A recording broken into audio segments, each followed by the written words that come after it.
বিশ্বে যুক্তরাষ্ট্রের মর্যাদা বা শক্তি ক্ষুণ্ণ হয়নি, বরং গেল 4 বছরে দেশ আরও শক্তিশালী হয়েছে।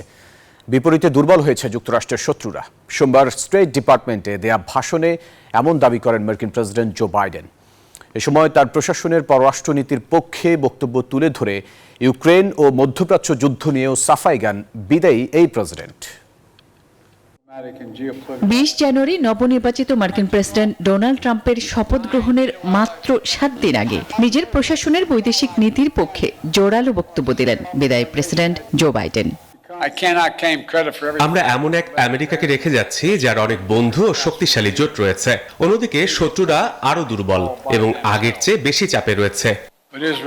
তবে ট্রাম্প সহ সমালোচকরা বেশ কয়েকটি ক্ষেত্রে বাইডেন প্রশাসনকে দুর্বল হিসেবে চিহ্নিত করেছে।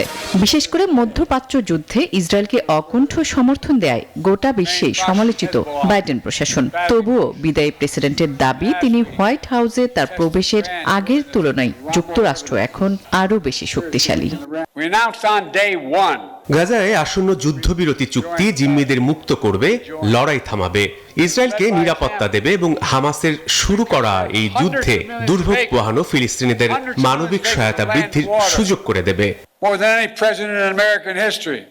রাশিয়া আক্রমণের পর ইউক্রেনের জন্য ন্যাটোর সমর্থন জোগাড়ে তার প্রশাসন যে ভূমিকা রেখেছে তারও প্রশংসা করেন বাইডেন। এখানেই শেষ নয়, তার নেতৃত্বে যুক্তরাষ্ট্রের প্রযুক্তি খাত, অর্থনীতি ও চীনের বিপরীতে মার্কিন কৌশলগত অবস্থান শক্তিশালী হয়েছে বলে দাবি করেন বিদায়ী মার্কিন প্রেসিডেন্ট। আসমা তুলি, নিউজ 24।